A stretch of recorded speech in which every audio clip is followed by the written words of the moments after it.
आज हम फिर एक नए टॉपिक के साथ प्रारंभ करते हैं और एक नया टॉपिक जो आज का है, कल हमने यानी इसके पिछले वाले वीडियो में आपको लीनियर इक्वेशन यानी एक चर वाले रैखिक समीकरण के बारे में बताया था। ठीक है, आज हम चलेंगे युगपत समीकरण यानी दो चर वाले रैखिक समीकरण, linear equation in two variable, यानी दो चर वाले रैखिक समीकरणों के बारे में हम आज टॉपिक लेंगे। कक्षा 6 और 7 क्लास 6 एवं 7 में एक चर वाले लीनियर इक्वेशन हैं और क्लास 8 में दो चर वाले रैखिक समीकरण हैं और ये 9th और 10th में भी इसके अनुप्रयोग हैं, कुछ वार्तिक प्रश्न है, थोड़ा सा स्तर इसका बढ़ता जाता है। तो हम चलते हैं आज युगपत समीकरण यानी linear equation in two variable. हाँ तो बच्चों, आप लोगों ने कल एक अज्ञात राशि वाली समीकरण को पढ़ लिया है। समीकरण हम कैसे हल करते हैं, खासतौर से पक्षांतर विधि। समीकरण को हमने बहुत अच्छी विस्तृत ढंग से बताया था आपको कि समीकरण के दोनों साइड एक कुल के बराबर के इस तरफ और उस तरफ दोनों तराजू के दो पड़ले हैं। अगर हम इस तरफ कोई वजन यानी इस तरफ से कोई संख्या यदि कम करते हैं तो उतनी संख्या में इधर कम करने पड़ेगी। तो हमने बहुत ही सूक्ष्म रूप से यानी बिल्कुल नीचे स्तर से आपको एक एक चीज़ समझाई थी।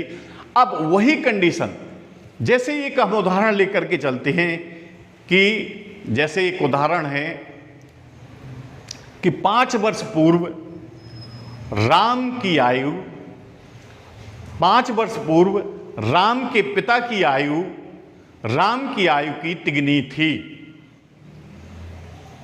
और 10 वर्ष बाद राम के पिता की आयु राम की आयु की दुगनी हो जाएगी। तो दोनों की वर्तमान आयु ज्ञात कीजिए।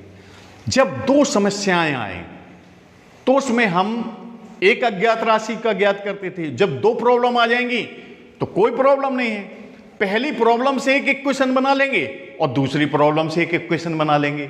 इस प्रकार से दो इक्वेशन बना करके हम उस समीकरण को सॉल्व कर लेंगे। ठीक है, तो आज हम इसकी विधियों के बारे में चलेंगे और समीकरण के बारे में बताएंगे। युगपत समीकरण का जो स्वरूप होता है, जैसे हमने कल बताया था पिछले वीडियो में, a1x plus b1y plus c1 बराबर 0। ठीक है, ये एक रैखिक लीनियर इक्वेशन है। अब लेकिन दो चर वाला है, a2x plus b2y plus c2 बराबर 0। Equation first, equation second.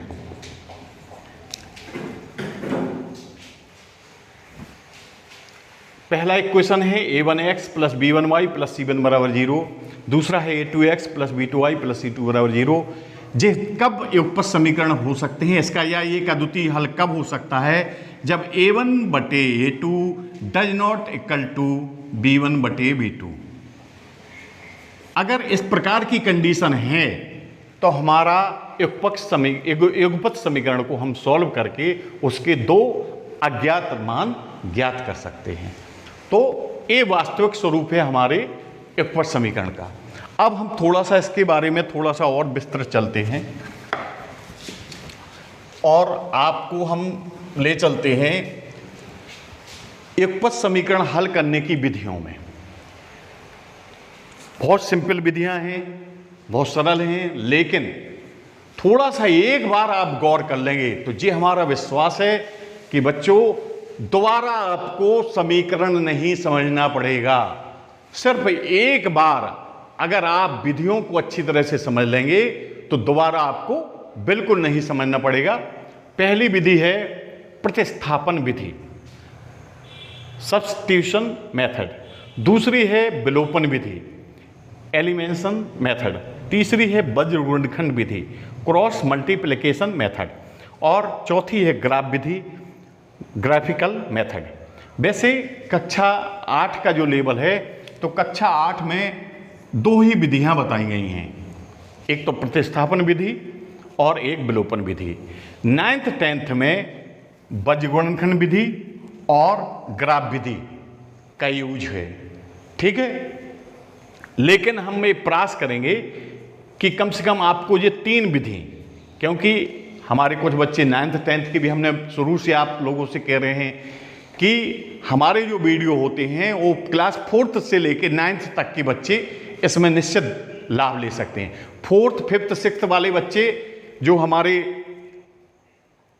8th 9th level के स्टैंडर्ड के जो टॉपिक होते हैं उनको वो सीखेंगे, और जो 6th 7th स्तर के जो टॉपिक होते हैं उनको जो है 8th 9th के बच्चे अपना रिवीजन करेंगे। तो मैथ में हम जब अपनी कम से कम 2 कक्षाओं को आगे और 2 कक्षाओं को पीछे लेकर के चलते हैं तो कभी हम गणित में असफल नहीं हो सकते हैं और अपनी अपनी क्लास में हमेशा टॉप रहेंगे। ठीक, राइट। तो हम अब चलते हैं, एक एग्जाम्पल लेकर के चलते हैं। एक एग्जाम्पल है और पहली विधि हम लेते हैं प्रतिस्थापन विधि।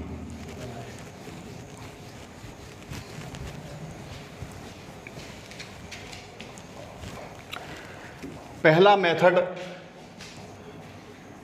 समीकरण हल करने की विधियों में है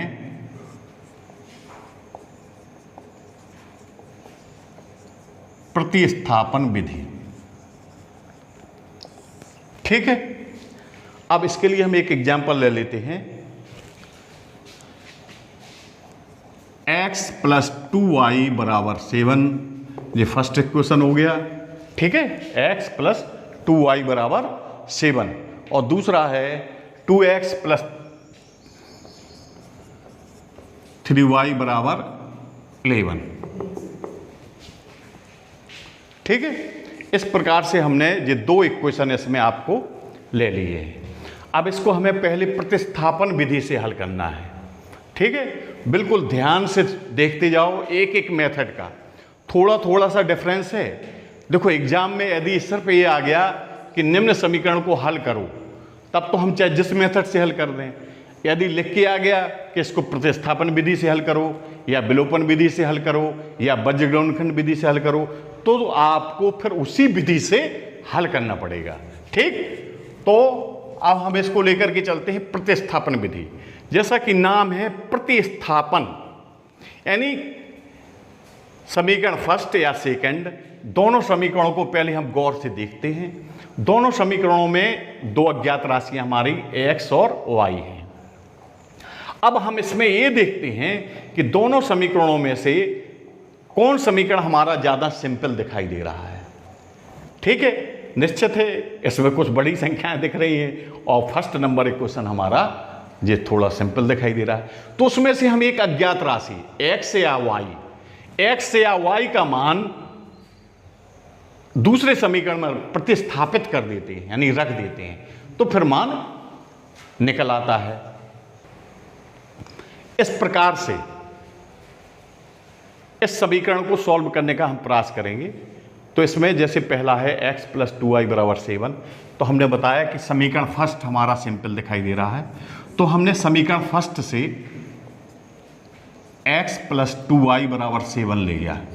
तो हम x बराबर वैल्यू निकाल सकते हैं। 2y को हमने पक्षांतर हमने बता ही दिया था कि पक्षांतर करने से क्या हो जाता है, जी +2y को उस तरफ पक्षांतर किया तो क्या हो जाएगा -2y। तो x की वैल्यू हमने y के पदों में निकाल ली। x का मान y के पदों में किससे निकाला, इक्वेशन फर्स्ट से निकाला। तो हम इसको इक्वेशन फर्स्ट से ये x की वैल्यू किस में रखेंगे, समीकरण सेकंड में रखेंगे। तो समीकरण फर्स्ट से जो हमने x की वैल्यू निकाली 7 - 2y, समीकरण सेकंड में रखने पर, समीकरण सेकंड में प्रतिस्थापित करने पर, ठीक है, यही विधि है हमारी प्रतिस्थापन विधि। ठीक है, प्रतिस्थापन विधि का मतलब क्या हो गया कि एक अज्ञात राशि का दूसरे अज्ञात के रूप में हमने दूसरे समीकरण में रखा। अब हम इसको समीकरण सेकंड को लिखेंगे। समीकरण सेकंड है 2x + 3y = 11। ठीक है, अब x का मान क्या है, x का मान है 7 - 2y हमारा निकला। तो x की जगह हमने 7 - 2y रख दिया, प्रतिस्थापित कर दिया। अब 2 का अंदर यहाँ कोष्टक है, कोष्टक को सॉल्व करेंगे, 2 बाहर है तो 2 का मल्टीप्लाई करेंगे अंदर, तो 2 का 7 में मल्टीप्लाई हुआ 14 माइनस 2 का मल्टीप्लाई 2y में हुआ, 4y प्लस 3y बराबर 11। अब हम देखते हैं कि अधिकतर सॉल्व करने में संख्याओं को हम राइट हैंड साइड ले जाते हैं और जो हमारी अज्ञात पद हैं उनको हम इसी लेफ्ट हैंड साइड में रखे रहते हैं। ठीक है, तो अब यहाँ देखेंगे हम कि माइनस का 4y है, प्लस का 3y है, तो माइनस के कितने बचे? माइनस का 1y बचा। और 14 को हम उस तरफ ले गए तो यहाँ प्लस में था, उस तरफ 14 गया तो माइनस में हो गया। ठीक है, तो यहाँ माइनस y और यहाँ पर माइनस 3 आ गया। ठीक है, तो माइनस के 14 था और प्लस का 11 था, तो प्लस का माइनस का 3 बचा। अब चूंकि दोनों तरफ माइनस थे तो y प्लस हो गए, तो y बराबर क्या हो गया? y बराबर 3 आ गया। अब y की वैल्यू हम चाहे समीकरण फर्स्ट में रख दें चाहे सेकंड में रख दें तो हमारा x का मान निकल आएगा। अब जैसे y बराबर 3, ठीक है, तो थोड़ा सा हम इसको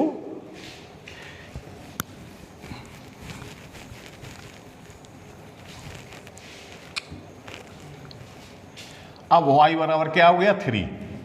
समीकरण फर्स्ट में रखने पर, समीकरण फर्स्ट में भी रख सकते हैं, समीकरण सेकंड में भी रख सकते थे। तो समीकरण फर्स्ट है x प्लस 2y बराबर 7, तो y की जगह हमने 3 रख दिया y की जगह, तो x प्लस 3 दूनी 6 बराबर 7, तो x बराबर प्लस 6 को उस तरफ ले गए तो 7 माइनस 6, 7 में से 6 गया 1, तो x बराबर क्या आ गया? 1। और y बराबर क्या निकल आया था? y बराबर निकल आया था 3। तो अतः ये हमारे आंसर हो गए। कौन से हो गए? x की वैल्यू 1 आ गई और y की वैल्यू 3 आ गई, यानी x बराबर 1 और y बराबर 3, ये हमारा आंसर हो गया। तो इस प्रकार से हमने प्रतिस्थापन विधि को समझ लिया कि प्रतिस्थापन विधि में हम एक समीकरण से x या y के पदों को हम दूसरे समीकरण में रखने का प्रयास करते हैं, तो जिससे हमारा जो है फिर समीकरण सॉल्व हो जाता है। ठीक है, तो बच्चों आप लोगों को समझ में आ गई पहली विधि। ठीक है, अब हम चलते हैं दूसरी विधि को लेकर के।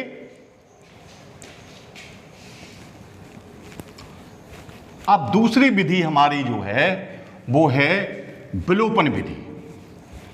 देखो नाम में भी ऐसा नहीं है, जो शाब्दिक नाम रखे जाते हैं चाहे इंग्लिश वर्ड में रखे जाएं और चाहे हिंदी वर्ड में रखे जाएं, हर वर्ड का कुछ ना कुछ महत्व होता है। जैसे प्रतिस्थापन का अर्थ था, इसी प्रकार से विलोपन विधि, विलोपन विधि।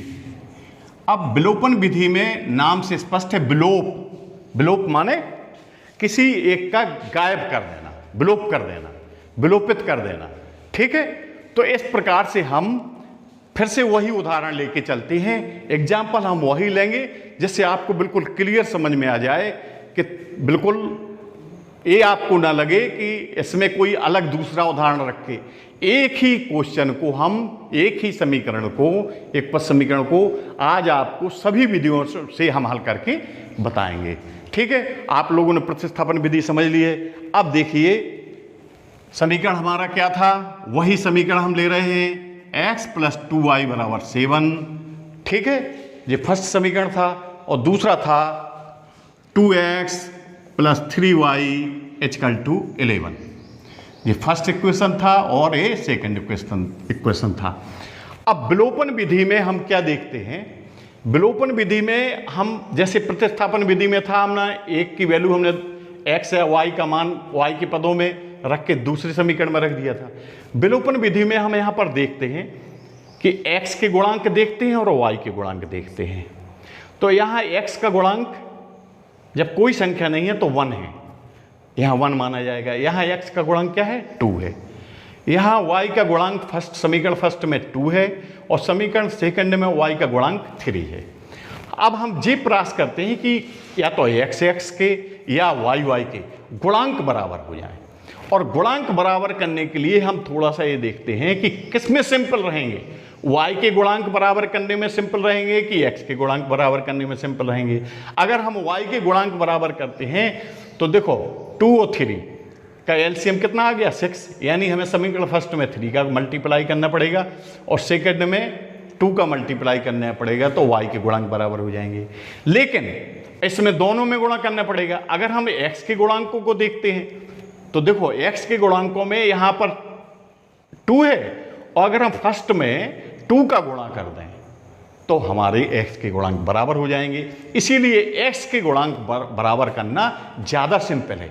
ये हमें करंट ऑफ माइंड सवाल को देख करके ये डिसीजन लेना है कि हम इसमें विलोपन विधि से यदि हम लगा रहे हैं तो इसमें x का गुणांक बराबर करना सुविधाजनक रहेगा कि y का गुणांक सुविधाजनक रहेगा।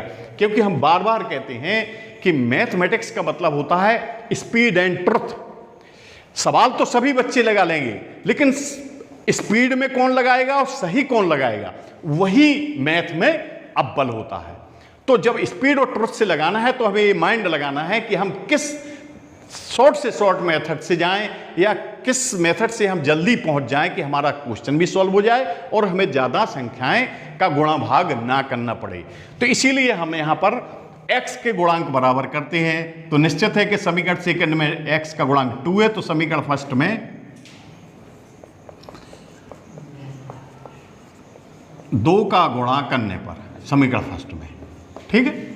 तो समीकरण फर्स्ट में 2 का गुणा किया तो 2x। अब 2 का गुणा होगा तो पूरे समीकरण में होगा, ये ध्यान रखना, प्रत्येक स्टेप में होगा, प्रत्येक पद में होगा। 2 दूना 4y बराबर 7 दूनी 14। अब सेकंड ज्यों का तो लिख लो, फर्स्ट में हमने 2 का गुणा कर दिया, अब सेकंड वाला समीकरण हमने ज्यों का तो रख दिया। अब क्या करेंगे हम, चूंकि यहां पर थोड़ा सा और डिस्कशन कर लो, एक चीज और समझ लो कि अगर जैसे गुणांक तो बराबर कर लिए हमने कि x के गुणांक बराबर हो गए, यहां भी 2 गुणांक आ गया, यहां भी 2 गुणांक आ गया। अगर एक से चिन्ह है, देखो यहां भी प्लस है, यहां भी प्लस है, जब कोई चिन्ह नहीं माना जाएगा तो प्लस माना जाएगा। तो एक से यदि चिन्ह है तो घटाने पर करेंगे, अगर विपरीत चिन्ह है तो ठीक है जोड़ने पर हो जाएगा। तो एक से चिन्ह है, धन चिन्ह है, तो यहां पर क्या लिखेंगे, घटाने पर। और सब्ट्रैक्शन, बाई सब्ट्रैक्शन, तो घटाने पर क्या होता है, चिन्ह बदल जाएंगे, यहाँ प्लस से माइनस हो जाएगा, यहाँ प्लस से माइनस हो जाएगा, यहाँ प्लस से माइनस हो जाएगा। हमने बताया कि कोई चिन्ह भी नहीं है, यदि कोई चिन्ह तो माइनस। अब ये प्लस 2x और माइनस 2x ये आपके कट गए क्योंकि दोनों गुणांक बराबर हैं। अब प्लस के 4y में से माइनस का 3y गया तो 1y बचा, और 14 में से 11, 14 प्लस के हैं और 11 माइनस के हैं, तो 14 में से 11 गया, y बराबर 3 आ गया। तो यहां पर हमने x का विलोप करने पर तुरंत हमें y का मान प्राप्त हो गया। अब इस y का मान या y की वैल्यू चाहे फर्स्ट में रख दो चाहे सेकंड में, तो x का मान आ जाएगा। कैसे, y बराबर 3 समीकरण फर्स्ट में रखने पर, ठीक है। तो समीकरण फर्स्ट है x प्लस 2y बराबर 7, तो x प्लस 2 और y की जगह 3 रख दिया बराबर 7, तो x प्लस 6 बराबर 7, तो x बराबर 7 माइनस 6, तो x बराबर हो गया 1। तो इस प्रकार से हमारा x की वैल्यू निकल आई 1 और y की वैल्यू 3। देखो ये हमारा मेथड हो गया विलोपन विधि। इसको एक बार और थोड़ा सा समझ लो। सबसे पहले हम दोनों समीकरणों को लिखते हैं। विलोपन विधि में हम ये देखते हैं कि x का गुणांक और y के गुणांक पहले हम देखते हैं, अगर इक्वल है तो ठीक है, कोई बात नहीं है, अगर गुणांक बराबर नहीं है तो गुणांक बराबर करने का प्रयास करते हैं। फिर ये देखते हैं कि x का गुणांक बराबर करना हमें आसानी रहेगा कि y का गुणांक बराबर करना आसानी रहेगा, ठीक है।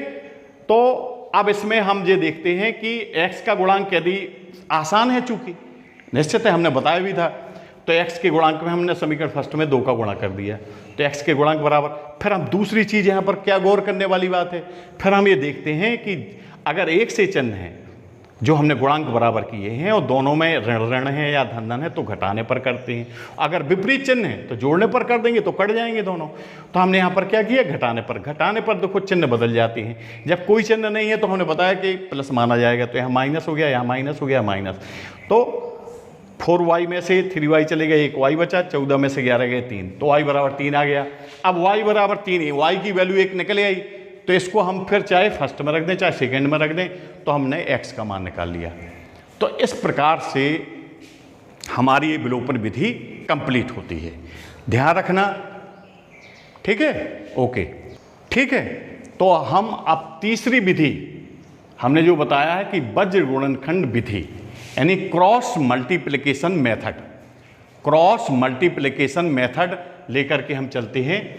तो इसमें क्या है, वैसे तो क्लास 8th तक 2 ही विधियां बताई गई हैं, एक तो प्रतिस्थापन विधि और विलोपन विधि, ये दोनों समझ लिए हैं। तीसरी विधि जो है वज्र गुणनखंड विधि, लेकिन फिर भी हमने जो बताया है कि जो क्लास 7th 8th के बच्चे हैं वो आगे तक की विधि सीखेंगे, और जो हमारे छोटी कक्षाओं के बच्चे वो आगे सीखने का प्रयास करेंगे, और बड़ी कक्षाओं के बच्चे नीचे वाली कक्षाओं का जो हम मेथड बताते हैं या कोई चीज़ बता रहे हैं तो उसका रिवीजन करने का प्रयास करेंगे। तो वज्र गुणनखंड विधि में बिल्कुल ध्यान से सुन लो और एक बार ध्यान से देख लेना। तो वज्र गुणनखंड विधि, क्योंकि अधिकतर बच्चे प्रतिस्थापन विधि, वैसे सबसे ज़्यादा यूज तो विलोपन विधि का है, समीकरण सॉल्व करने में अगर लिख के नहीं आता है तो सबसे ज़्यादा यूज जो है विलोपन विधि का है। लेकिन अगर लिख के आ गया कि निम्न युगपत समीकरण को वज्र गुणनखंड विधि से हल कीजिए, तो हमें फिर वज्र गुणनखंड विधि से ही हल करना पड़ेगा। तो इसमें हम कुछ नहीं है, गुणांकों को देखते हैं, क्रॉस मल्टीप्लिकेशन मेथड, यानी क्रॉस मल्टीप्लिकेशन, हमें क्रॉस मल्टीप्लिकेशन करना है। x के गुणांक इधर इधर गुणा करेंगे, इसका गुणांक इधर करेंगे। तो हम पहले y के गुणांक, हमने अगर ये संख्या हमारा जो है इस तरफ है, ठीक है, x y की पद हमारी लेफ्ट हैंड साइड में, अगर संख्याएं दाहिने साइड में हैं तो हम यहाँ पर -1 गुणांक मानेंगे। क्या मानेंगे?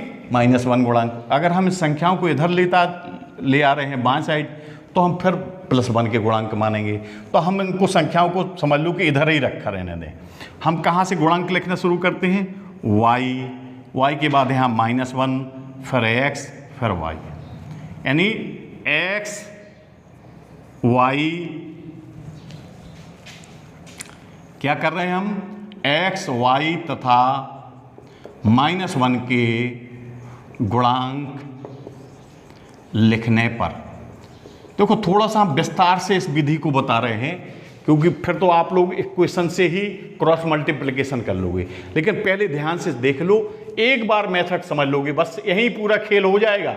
इस वज्र गुणनखंड विधि का यही पूरा आपको नियम समझ में आ जाएगा।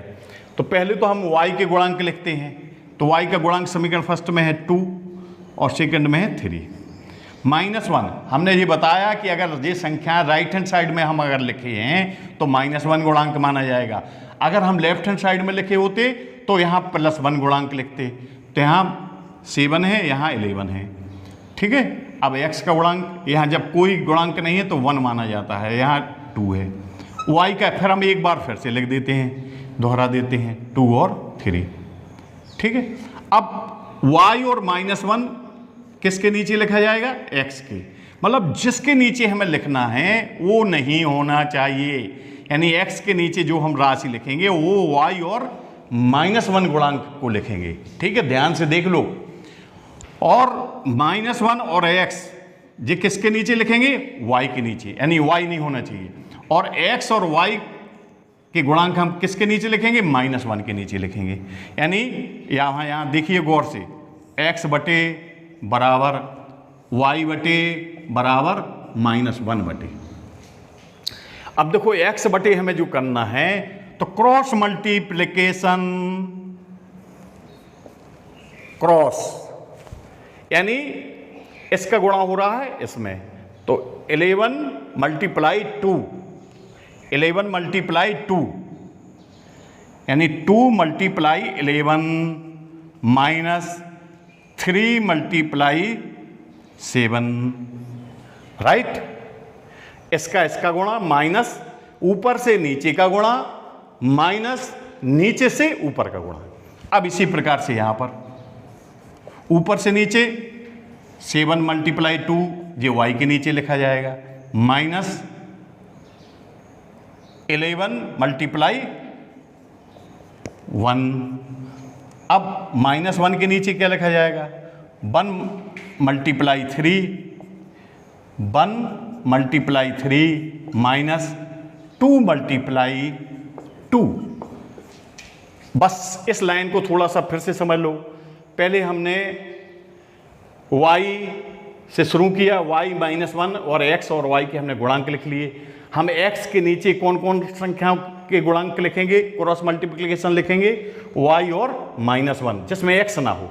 y के नीचे -1 और x के लिखेंगे क्रॉस मल्टीप्लिकेशन, और -1 के नीचे x y की क्रॉस मल्टीप्लिकेशन लिखेंगे।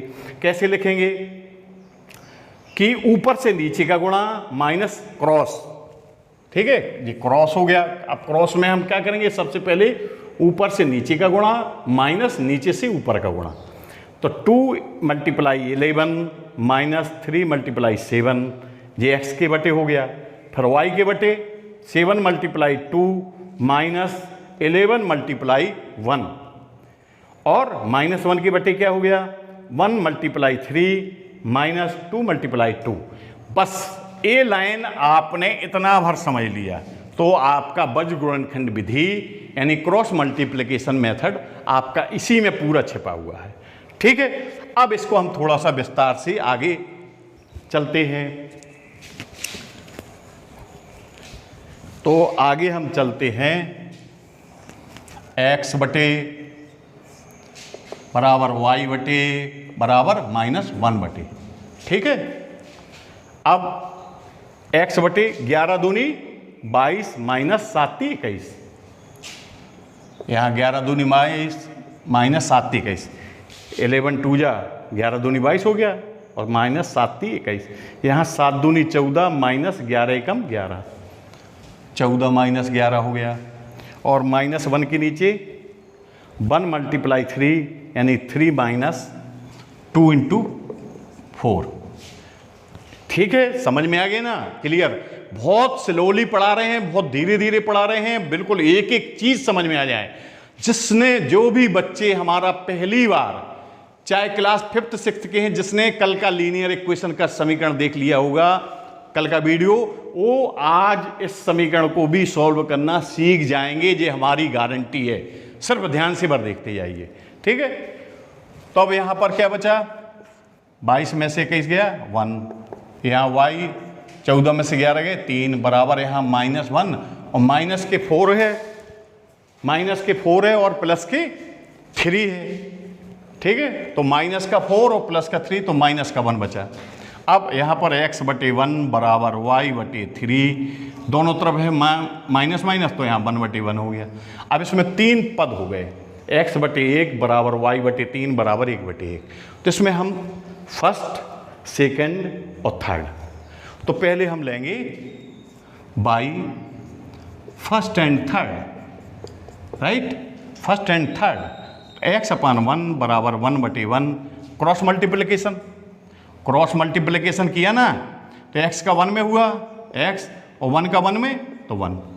ठीक है, अब हम लेंगे by second and third, second and third, तो सेकंड क्या है हमारा? y/3 बराबर 1/1, तो इसमें क्रॉस मल्टीप्लिकेशन हुआ तो y का हुआ 1 में, तो y बराबर, और 3 का हुआ 1 में, तो y बराबर 3। तो अतः हमारा आंसर क्या आ गया? आंसर आ गया x बराबर 1 और y बराबर 3, राइट? तो इस प्रकार से हमारा ये बीज गुणनखंड विधि सबसे बेस्ट मेथड है। कोई भी सवाल, जब भी कोई भी सवाल ना विलोपन विधि से हल हो रहा है, ना प्रतिष्ठा, कई ऐसे सवाल आएंगे, खासतौर से 9th कक्षाओं में मिलेंगे, हो सकता है कि 8th में भी एक आध क्वेश्चन मिल जाए कि ना वो प्रतिस्थापन विधि से सॉल्व हो रहा है ना विलोपन विधि से, तो निश्चित है कि हमारा बीज गुणनखंड विधि से वो क्वेश्चन तो सॉल्व हो ही जाएगा। तो इस प्रकार से हमारी ये बीज गुणनखंड विधि कंप्लीट होती है। इसका स्क्रीनशॉट लेना चाहो या इसमें कोई प्रॉब्लम आती हो तो निश्चित आप कमेंट्स बॉक्स में लिख देना, तो इसका स्क्रीनशॉट ले लो। तो इसमें जो वार्तिक प्रश्न होते हैं, तो पहले तो होते हैं संख्या संबंधी। सबसे ज़्यादा क्वेश्चन जो आते हैं वो संख्या संबंधी प्रश्न आते हैं। ठीक है, ये संख्या संबंधी हो गया। फिर दूसरा आता है आयु संबंधी आते हैं, फिर भिन्न संबंधी आते हैं, भिन्नों वाले अधिकतर सवाल होते हैं। ठीक है, संख्या संबंधी हो गई, आयु संबंधी हो गए, भिन्न संबंधी हो गए। इसके अलावा भी जो है मतलब ज्यामिति से भी अधिकतर, अनुपात से भी आ जाते हैं, ज्यामिति से भी, जैसे त्रिभुज वाले आ जाते हैं सवाल के, त्रिभुज के किन्हीं दो त्रिभुजों का अनुपात इतना है और इन कोणों का अंतर इतना है, तो तीनों त्रिभुज के तीनों कोण ज्ञात कीजिए। ज्यामिति संबंधी हो गया, अनुपात समानुपात से भी आ जाते हैं। ठीक है, तो इस प्रकार से हमें कई जगह से, और वैसे तो अगर देखा जाए तो हमें फिर समीकरण जो है अधिकतर हम जो सवाल मान के चलते हैं तो उसमें कई सवाल समीकरण का उपयोग है गणित में। तो हम इसके सब जितने भी वार्तिक प्रश्न हैं इसका हम नेक्स्ट वीडियो में आप लोगों को बताएंगे, समझेंगे। ठीक है, और ग्राफ विधि भी हम आप लोगों को जो है अगले वीडियो में बताएंगे। ठीक है, तो आज इन तीनों विधियों को आप पढ़ना है। इसमें जो एक्सरसाइज दी गई है, कम से कम हर विधि की एक एक एक्सरसाइज दी गई है।